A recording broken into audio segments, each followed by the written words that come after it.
Indian economy grew at 6.9% in the September quarter, sharply down from 7.7% growth in the June quarter. So Niranjan, tell us 6.9% growth. I'm sure it's pretty disappointing, but was it unexpected?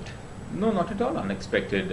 If you looked at what the data was telling us over the past few months, the IIP has been showing a very clear downward trend.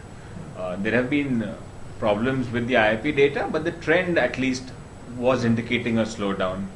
The PMI data, which is slightly more forward-looking, also was flashing, if not red signals, at least amber signals. So not at all unexpected.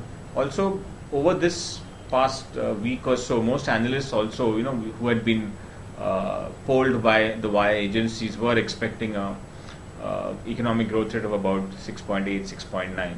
So not at all unexpected.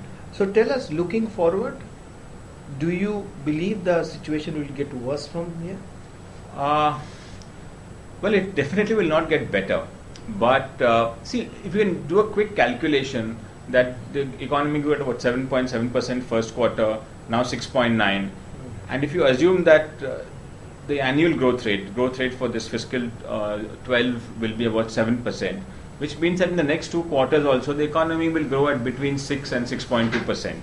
So obviously we are into a pretty cyclical, clearly a cyclical slowdown, perhaps even a more broad-based slowdown which could continue even into the next fiscal year. We have a lot of domestic problems.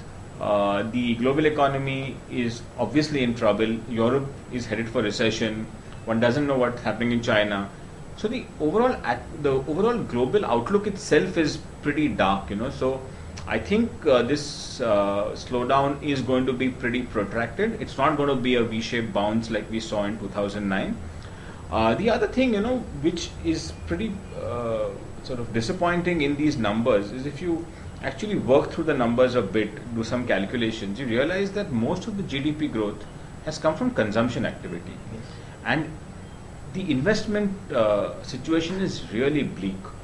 And if you keep having strong consumption and no additional capacity, it means that you're sort of further fueling the inflation problem. So I think there's also a structural imbalance building in the economy between consumption and investment.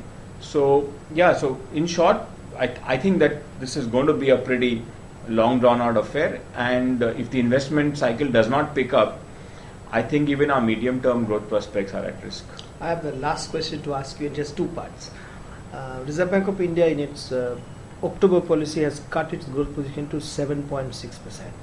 But it seems that even that cannot be achieved. What's your take on that? That's number one. 7.6 is obviously ambitious. Okay, so what's your take on that? I would say around 7. Okay. Finally, you spoke about investment scenario. So, are we heading towards stagflation? You feel that where in a situation where we see that inflation continue to remain high and growth is coming down further? So, I think it's a variant of stagflation in the sense that the trend in inflation is up and the trend in growth is down. So, it's not stagnation in the classical sense, but in our context, yes, we are in a stagflationary situation for a whole lot of reasons, and I think this is a really, really serious problem. And between the fiscal authorities and monetary authorities, who do you blame for this? Fiscal authorities, undoubtedly. I'm not saying the monetary authorities don't have a role to play, but I think the mismanagement in Delhi has really been hitting us very badly.